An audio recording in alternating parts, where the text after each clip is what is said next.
Hello friends, आप सबका स्वागत है आपके अपने यूट्यूब चैनल फार्मा एमसीक्यू में। इस चैनल पर हम डिफरेंट एमसीक्यू सॉल्व करते हैं, वल्लाना के क्वेश्चन डिस्कस करते हैं, प्रीवियस ईयर के क्वेश्चन पेपर डिस्कस करते हैं। तो ये सब जो एमसीक्यूज होते हैं सभी फार्मा एग्जाम्स के लिए इंपॉर्टेंट होते हैं। जीपैट, नाइपर, ड्रग इंस्पेक्टर और स्टेट फार्मासिस्ट एग्जाम्स जो होते हैं सभी के लिए इंपॉर्टेंट होते हैं। तो अगर आप लोग इस चैनल पर नए हैं और आपने चैनल सब्सक्राइब नहीं किया है तो प्लीज़ चैनल को सब्सक्राइब कीजिएगा, वीडियो को लाइक करना, शेयर करना, कमेंट करना, बेल आइकन को प्रेस करना ताकि जो आने वाले वीडियोस होते हैं उनके नोटिफिकेशंस आप लोगों को मिलते रहें। तो आज हम क्या डिस्कस करेंगे, ठीक है। आज हम जो है drug store and business management जो टॉपिक आता है, ठीक है, इसके जो है कुछ एमसीक्यूज डिस्कस करेंगे, ठीक है। अच्छे से इनको एक्सप्लेन करते हुए एमसीक्यूज डिस्कस करेंगे। तो स्टार्ट करते हैं। इस पे मैंने वीडियो अपलोड नहीं किया हुआ था और बहुत सारे बच्चों के कमेंट्स आ रहे थे कि मैम डीएसबीएम पर भी एमसीक्यूज प्रोवाइड कराइए, ठीक है। तो इस पे एमसीक्यूज बनाए हैं आज मैंने। तो स्टार्ट करते हैं क्वेश्चन नंबर 1 से। तो क्वेश्चन नंबर 1 है which one among the following can be considered age home trade, ठीक है। जो इनमें से है कौन सा है होम ट्रेड जो होता है। तो पहले तो ट्रेड होता क्या है, ठीक है। तो ट्रेड क्या होता है, ट्रेड मतलब होता है buying, selling and exchange of goods, ठीक है। जो भी गुड्स होते हैं इंडस्ट्रीज में, जो भी गुड्स होते हैं, ठीक है, उनको बाय करना, उनको सेल करना और एक्सचेंज, ये सब आता है ट्रेड्स में, ठीक है। ऐसे भी डेफिनेशन भी पूछ सकते हैं।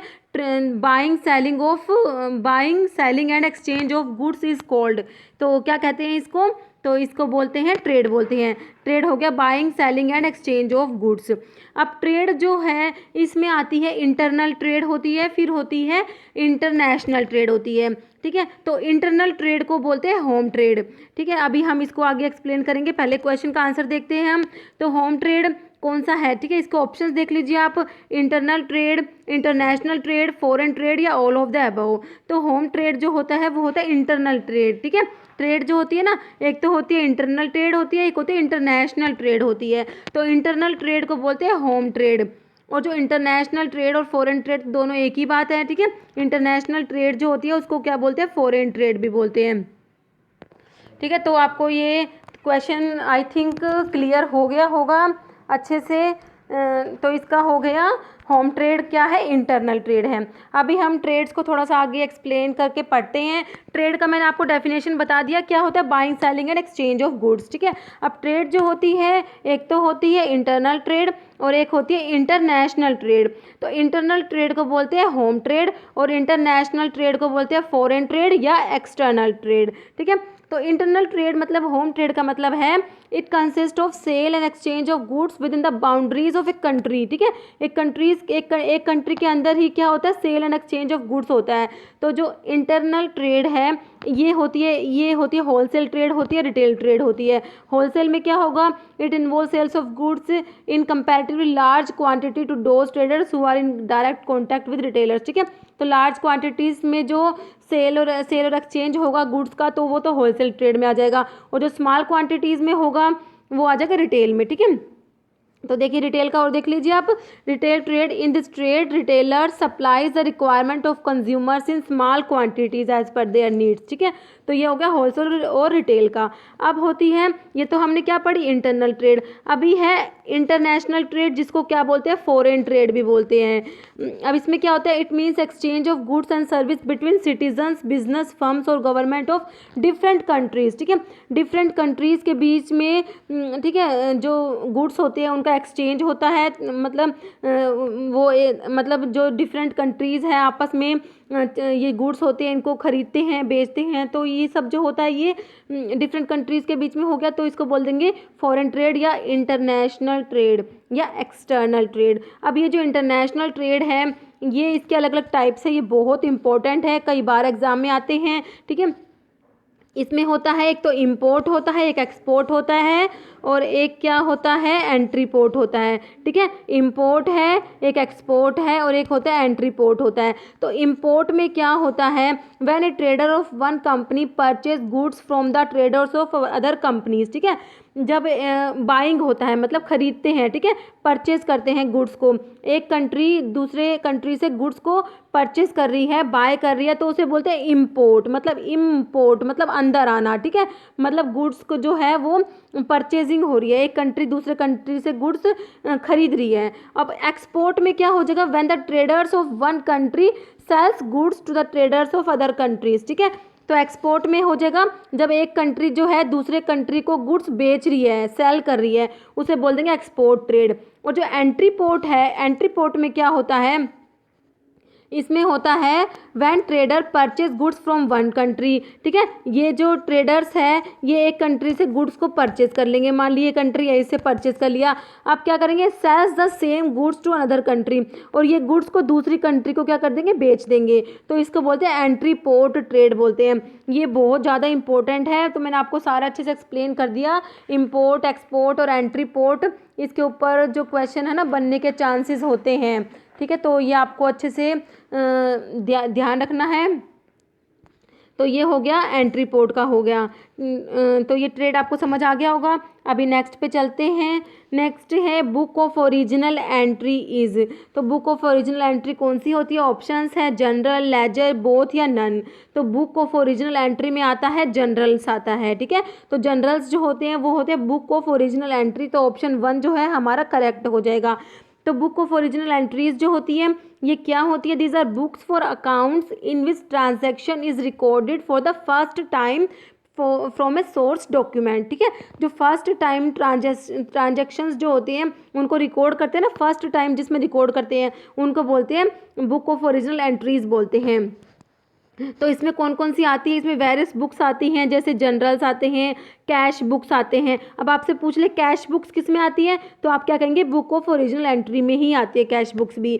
तो कैश बुक में है सिंपल कैश बुक है, 2 कॉलमनार कैश बुक है, 3 कॉलमनार कैश बुक है, पैटी कैश बुक है, ये सब किस में आती है, कैश बुक्स में आती है। फिर अदर डे बुक्स होती है, purchase book, cell book, purchase return book और सेल रिटर्न बुक्स, ये सब किस में आती है, बुक ऑफ ओरिजिनल एंट्रीज में आती हैं। तो ये जनरल वाला क्वेश्चन तो बहुत बार आता है, तो journal is a book of original entry. Next है the item which represent 10% of total inventory but consume about 70% of total budget of inventories और आर कोल्ड। ठीक है, तो ऐसे आइटम्स को क्या बोलते हैं, जो क्या है 10% ऑफ टोटल इन्वेंट्री, टोटल जो भी इन्वेंट्री है उसका 10% होते हैं ये, and consume about 70% of total budget, जो बजट है उसका 70% कंज्यूम करे, मतलब कि बहुत ही कॉस्टली आइटम्स है ये। ठीक है, इसका मतलब तो क्योंकि 70% बजट कंज्यूम कर रहे हैं तो कितने कॉस्टली आइटम्स है, तो ये किस में आते हैं, ये ऑप्शन देख लीजिए, तो ये आते हैं ए आइटम्स में आते हैं, हमारा ऑप्शन 1 जो है राइट हो जाएगा। पहले तो आपको मैंने आंसर बता दिया।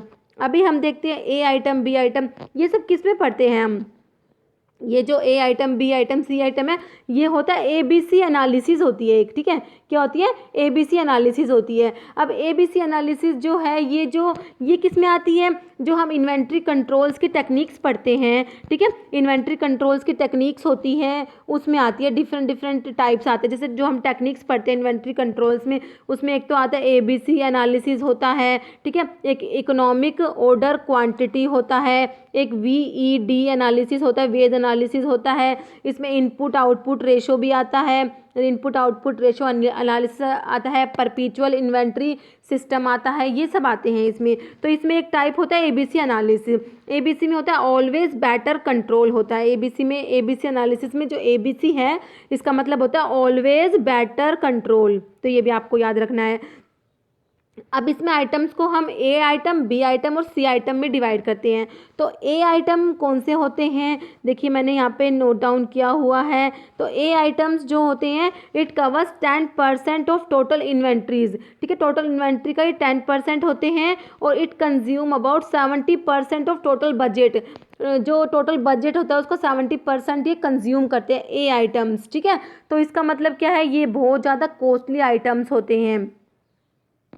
तो ये बात ठीक है, इसमें क्या आते हैं, कॉस्टली आइटम्स आते हैं। तो वो जो बी आइटम्स होते हैं, बी में क्या है, बी में 2020 का होता है। ठीक है, 20% तो ये बजट कंज्यूम करते हैं और 20% ऑफ टोटल इन्वेंट्रीज को कवर करते हैं जो बी आइटम्स होते हैं। और सी आइटम में आपको उल्टा करना है, इसमें 10 याद किया था, 70 याद किया था, बस उल्टा कर देना। ठीक है, इसमें 10% ऑफ टोटल इन्वेंट्री था तो ये 70% ऑफ टोटल इन्वेंट्री हो जाएंगे। और ये जो ए आइटम है ये कंज्यूम करते 70% बजट को, तो ये 10% बजट कंज्यूम करेंगे। तो सी को तो आपको सिंपल सा उल्टा ही करना है, याद कोई करने की जरूरत नहीं है, बस सी तो वैसे याद हो जाएगा। और बी में 2020 का रहेगा, बस आपको सिर्फ ए आइटम याद करना है, उससे आपको ये सारे याद हो जाएंगे।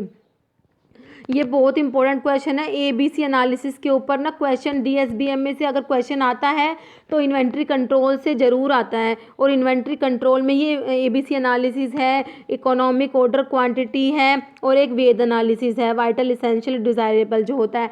तो इन तीनों से क्वेश्चन मतलब पुटअप होता है, इंपॉर्टेंट है, तो ध्यान रखनी है। तो हमारा एक क्लियर हो गया। अभी हम नेक्स्ट क्वेश्चन के ऊपर चलते हैं।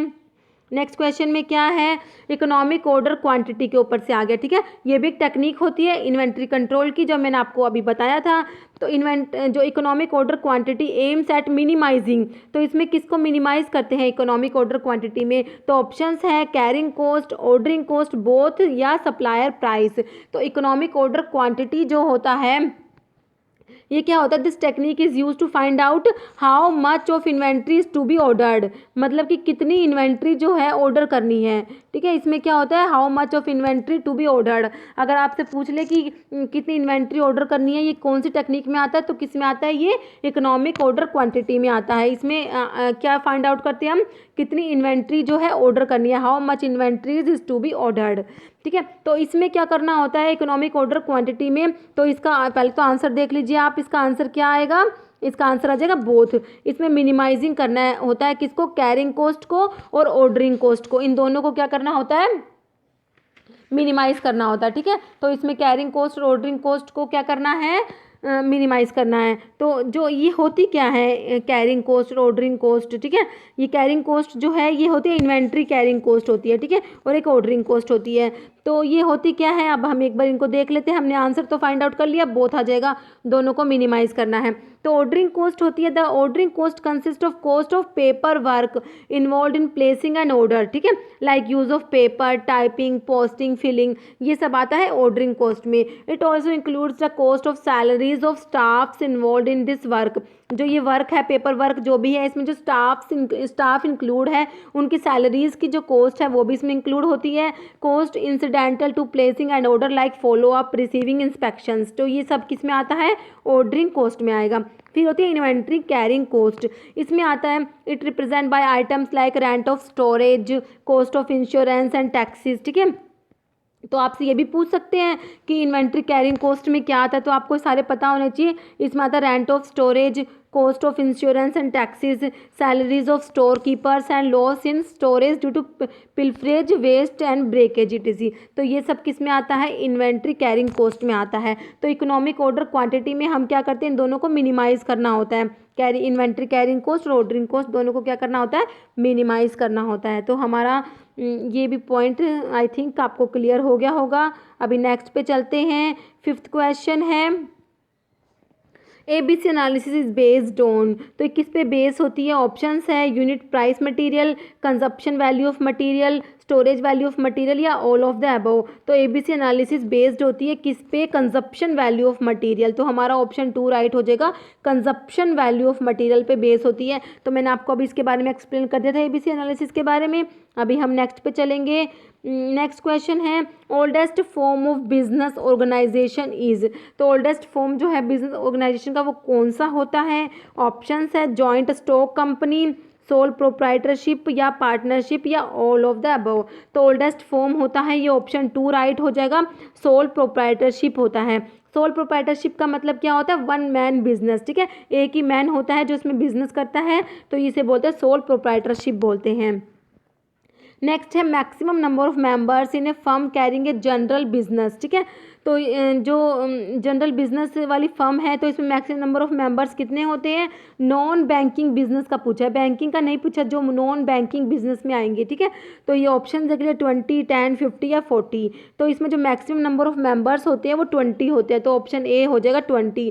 और अगर बैंकिंग का पूछते हैं ना बैंकिंग में, तो बैंकिंग में कितने हो जाएंगे, 10 हो जाएंगे। इसलिए इन्होंने कहा है नॉन बैंकिंग का, इसलिए इन्होंने नॉन बैंकिंग यहाँ पे मेंशन किया है। ठीक है, नेक्स्ट क्वेश्चन है, buying and selling of goods in order to make profit is called.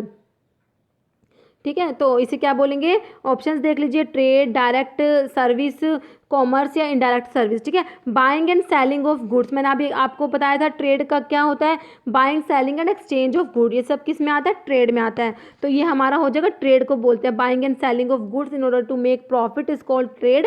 Trade का हमने अभी पढ़ लिया था, इंटरनल ट्रेड, एक्सटर्नल ट्रेड, सब अभी मैंने आपको भी एक्सप्लेन कर दिया, ठीक है।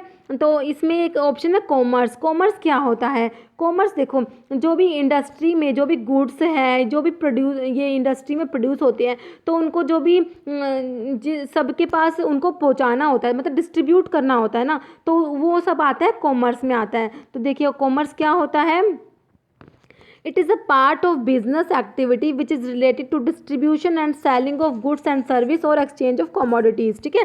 Distribution and selling of goods and services जो होता है ये किस में आता है, कॉमर्स में आता है। नेक्स्ट क्वेश्चन है warehousing remove the hindrance of, तो ये ऑप्शंस हैं टाइम, नॉलेज, प्लेस या पर्सन, ठीक है। तो वेयर हाउसिंग जो है ये रिमूव करती है किसके हिंड्रेंस को, टाइम को, हमारा ऑप्शन 1 राइट हो जाएगा, ठीक है। तो इसमें देखो warehousing remove hindrance of time, ठीक है। ये वेयर हाउसिंग तो इसके ऊपर भी ना कई बार क्वेश्चन आते हैं, तो वेयर हाउसिंग तो रिमूव करती है हिंड्रेंस ऑफ टाइम, और इंश्योरेंस क्या रिमूव करता है, हिंड्रेंस ऑफ रिस्क, ठीक है। फिर है ट्रांसपोर्ट सिस्टम जो है वो क्या रिमूव करता है, hindrance of place. Banking remove hindrance of finance and credit, और packaging remove hindrance of risk of spoilage, ठीक है। नेक्स्ट है advertising and publicity remove hindrance of knowledge. अब आपको किसी का भी पूछ ले कि अगर पूछ ले एडवर्टाइजिंग एंड पब्लिसिटी रिमूव्स, तो किसको रिमूव करते हैं, हिंड्रेंस ऑफ नॉलेज को, ठीक है। ये बहुत इंपॉर्टेंट पॉइंट है, ये आपको ये 6-7 पॉइंट है, ये सारे अच्छे से याद करने हैं, किसी के ऊपर भी क्वेश्चन बन जाता है, इसलिए मैंने सारे ये एक जगह पे नोट डाउन कर दिए हैं, तो आप देख लेना। और इसका आंसर मैंने क्या बता दिया, फर्स्ट ऑप्शन ए राइट बता दिया, टाइम हो जाएगा, ठीक है। नेक्स्ट है maximum number of member in A private limited company, तो एक होती है पब्लिक लिमिटेड कंपनी और प्राइवेट लिमिटेड कंपनी, इनके मैक्सिमम नंबर ऑफ मेंबर्स कई बार पूछते हैं, तो मैं आपको दोनों ही एक साथ बता देती हूँ। प्राइवेट लिमिटेड कंपनी में होते हैं 50 होते हैं मैक्सिमम नंबर ऑफ मेंबर्स, और पब्लिक लिमिटेड कंपनी जो है इसमें अनलिमिटेड होते हैं, ये ऑप्शन 4 हो जाएगा अनलिमिटेड, तो ये दोनों आपको याद रखनी है। नेक्स्ट क्वेश्चन है 12 पे, trade between 2 countries is known as, 2 country के बीच में ट्रेड हो रही है, मैंने आपको क्या बताया था, उसे क्या बोलेंगे, ऑप्शन देख लीजिए, रीजनल ट्रेड, लोकल, होम या फॉरेन। तो क्या होगी, 2 कंट्री के बीच में हो रही है, तो वो क्या हो जाएगी, एक्सटर्नल ट्रेड बोलते हैं उसको, इंटरनेशनल ट्रेड बोलते हैं, या फॉरेन ट्रेड बोलते हैं, तो हमारा ऑप्शन 4 राइट हो जाएगा। नेक्स्ट ट्रांसपोर्ट क्रिएट्स, तो ट्रांसपोर्ट क्या क्रिएट करता है, ऑप्शन है place utility, time utility, form utility या पोजेशन यूटिलिटी। तो ट्रांसपोर्ट क्रिएट प्लेस यूटिलिटी, और warehousing create time utility, मैंने आपको अभी बताया था ना, warehousing remove the hindrance of time, तो ये टाइम यूटिलिटी आ जाएगा, तो हमारा इसका ऑप्शन 1 राइट हो गया। अब नेक्स्ट है advertising and salesmanship helps to remove the, तो मैंने आपको बताया था अभी एडवर्टाइजिंग एंड पब्लिसिटी जो होती है उससे किसका हिंड्रेंस रिमूव होता है, तो ऑप्शन देख लीजिए, hindrance of knowledge, hindrance of place, hindrance of risk या हिंड्रेंस ऑफ स्पॉइलेज, तो इसका आंसर हो जाएगा हिंड्रेंस ऑफ नॉलेज, ठीक है। तो ट्रांसपोर्ट जो है वो हिंड्रेंस ऑफ प्लेस के लिए हो जाएगा, रिस्क के लिए क्या हो जाएगा, इंश्योरेंस हो जाएगा, और स्पॉइलेज के लिए क्या करते हैं, मैंने अभी आपको ऊपर सारे बताए थे, आप एक बार फिर से रिवाइज कर लेना इसको, ठीक है। स्पॉइलेज के लिए पैकेजिंग कर लेंगे, तो ये सारे हैं, ये कुछ भी पूछ सकते हैं, आपको ये सारे कंप्लीट याद होने चाहिए।